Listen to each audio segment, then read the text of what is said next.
Olá, graça e paz, bom dia, boa tarde ou boa noite.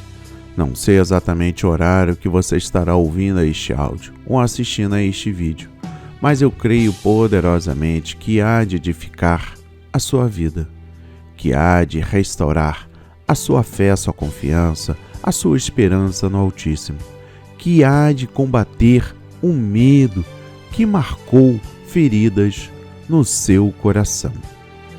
Por falar em medo, este é o grande propósito em orações, combatendo o medo. Muitos grandes homens na Bíblia tiveram medo. As circunstâncias da vida, às vezes, são assustadoras e é natural ficar com medo.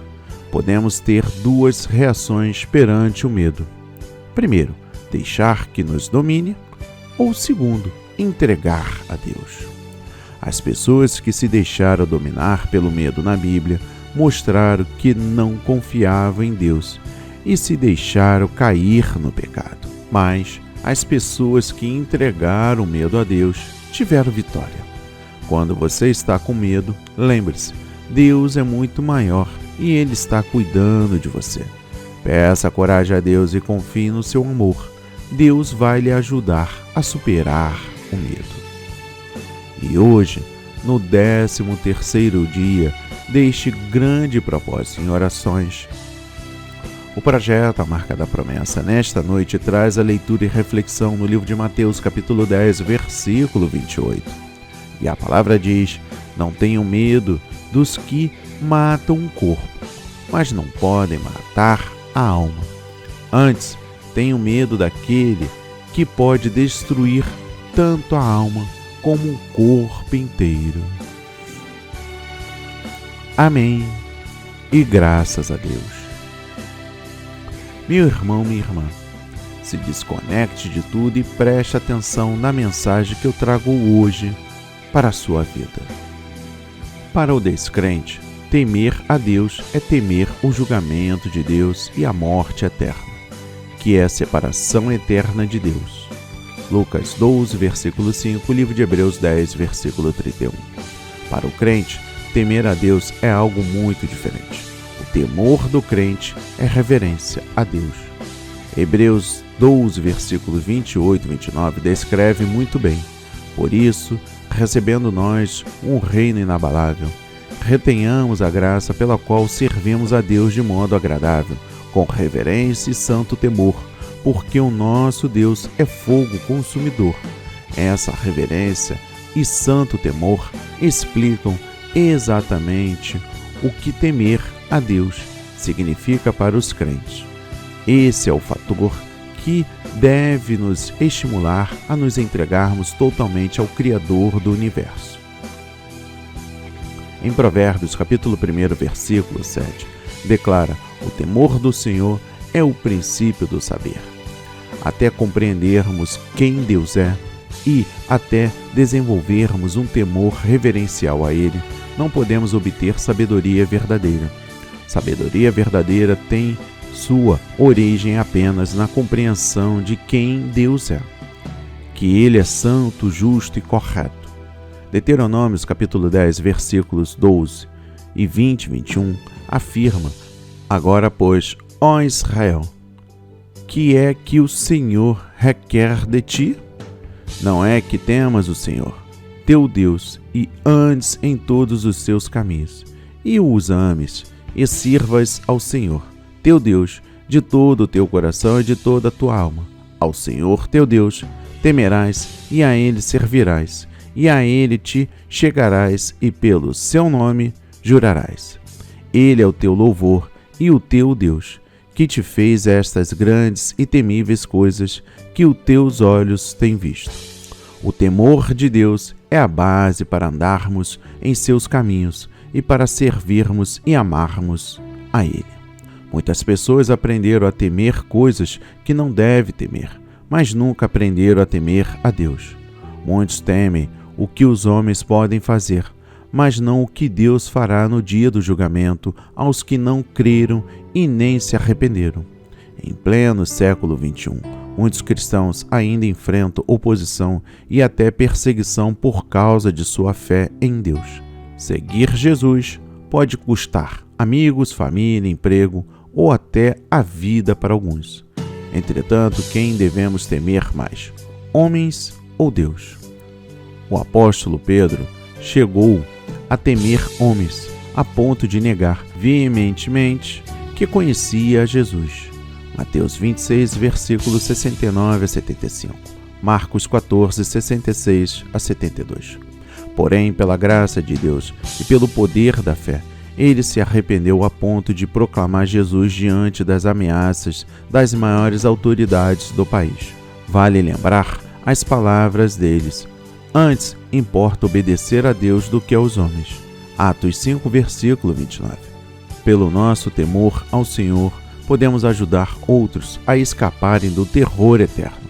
Talvez o oposto do medo não seja a coragem, e sim a fé naquele que é maior do que tudo que nós tememos aqui. Se escolhermos, como Pedro, temer somente a Deus, não há mais nada que temer. Mas é importante também saber que temer a Deus não significa ter medo dele. Os crentes não devem ter medo de Deus. O apóstolo João diz que no amor não existe medo. Antes, o perfeito amor lança fora o medo. Ora, o medo produz tormento. Logo, aquele que teme não é aperfeiçoado no amor. 1 João capítulo 4, versículo 18. Portanto, não há nenhuma razão para que tenhamos medo dele. Temos a sua promessa de que nada pode nos separar do amor de Deus. Romanos 8, versículos 38 a 39. Temos a sua promessa de que ele nunca vai nos deixar e nos abandonar. Hebreus 13, versículo 5. Temer a Deus significa ter uma reverência por ele tão grande que vai certamente influenciar como vivemos nossas vidas.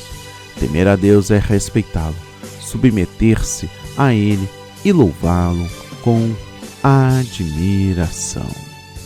Meu irmão, minha irmã, no texto de hoje, neste 13º dia, na passagem do apóstolo Mateus, capítulo 10, versículo 28, afirma que a alma não morre. Vamos entender esta condição dos mortos, ressurreição. Vamos entender um pouco este contexto neste dia, combatendo o medo. O texto deste 13º dia, Mateus capítulo 10, versículo 28, declara: e não fiquem com medo dos que matam o corpo, mas não podem matar a alma. Em vez disso, temam aquele que pode destruir na gina tanto a alma como o corpo. Eu trouxe essa tradução, como sempre anunciamos, diferente da enunciada do grande propósito de orações combatendo o medo. Mas o sentido é o mesmo, somente para compreendermos a interpretação. Que a alma pode ser morta torna-se claro por muitas passagens bíblicas, a exemplo de Ezequiel capítulo 13, versículo 19. Vós me profanaste entre o meu povo, por punhados de cevada e por pedaços de pão, para matardes as almas que não haviam de morrer e para preservardes com vida as almas que não haviam de viver, mentindo assim ao meu povo que escuta mentiras. Agora veja bem, como a Bíblia não se contradiz, isso exige que Mateus capítulo 10, versículo 28, não deva ser entendido como afirmando que um homem não possa matar a alma como ser vivo. Então, qual é o significado da frase "não podem matar a alma"? O texto paralelo de Lucas capítulo 12, versículos 4 e 5 é esclarecedor. Além disso, eu lhes digo, meus amigos, não temam os que matam o corpo e depois disso não podem fazer mais nada. Mas eu lhes mostrarei a quem vocês devem temer. Temam aquele que, depois de matar, tem autoridade para lançar na gina. Sim, eu lhes digo, tenham a esse. Nesta versão que eu trago, quando se fala gina, aqui diz inferno, sofrimento intenso, tormento, tortura. Apesar de os opositores dos cristãos poderem tirar-lhes a vida, a alma como criatura viva, eles não podem impedir a ressurreição de tais cristãos. Neste sentido, não podem matar a alma como ser vivo futuro. Esse sentido de alma é apontado por Jesus em Lucas, capítulo 21, versículo 19. É na vossa perseverança que ganhareis a vossa alma, visto que tal pessoa já existe como alma, criatura viva. A única alma que tal pessoa pode ganhar é a sua existência futura como criatura viva. Logo, em Mateus capítulo 10, versículo 28, Jesus está afirmando que se pode matar a vida presente da pessoa, mas não se pode matar a vida futura dela. Sua perspectiva de voltar a viver no futuro como alma, como ser vivo, pela ressurreição. Então, meu irmão, minha irmã, a condição dos mortos é comparada na Bíblia a um sono. Olha para mim e responde-me, ó Deus, meu Deus, ilumina os meus olhos, para que eu não adormeça na morte. Salmos 13, versículo 3. Também, no livro de João, capítulo 11, versículos 11 a 14, livro de Atos 7, versículo 60, e 1 de Coríntios, capítulo 7, versículo 39, e 1 de Tessalonicenses, capítulo 4, versículo 13. E eu encerro este 13º dia combatendo o medo com o seguinte pensamento. O dicionário Roais apresenta mais de 130 substantivos terminando em fobia, a maioria referentes a diferentes tipos de medo ou aversão. Uifobia é uma aversão aos próprios filhos. Querofobia é o horror à alegria. Teofobia é definido como horror a Deus e eclesiofobia é a aversão à igreja. Algumas fobias são mais conhecidas como claustrofobia, o medo de lugares fechados, e hidrofobia, o temor de líquidos. Como Robert Lee observou, infelizmente muitas pessoas aprenderam a temer coisas que não devem temer, mas nunca aprenderam a temer a Deus. Muitos temem o que os homens podem fazer, mas não o que Deus fará no dia do julgamento aos que não creram e nem se arrependeram. Em pleno século XXI, meu irmão e irmã, alguns cristãos ainda enfrentam oposições até perseguição por causa de sua fé em Deus. Seguir Jesus pode custar amigos, famílias, empregos ou até mesmo a vida para alguns. Entretanto, quem devemos temer mais, homens ou a Deus? Pelo nosso temor ao Senhor, podemos ajudar outros a escaparem do terror eterno. Talvez o oposto do medo não seja a coragem, e sim a fé naquele que é maior do que tudo que nós tememos aqui. Se escolhermos como Pedro, temer somente a Deus, não há mais nada que temer. Ouça as palavras do Senhor. Tema somente a Deus e confie em Jesus. Assim seja, assim diz o Senhor. Amém, amém e amém.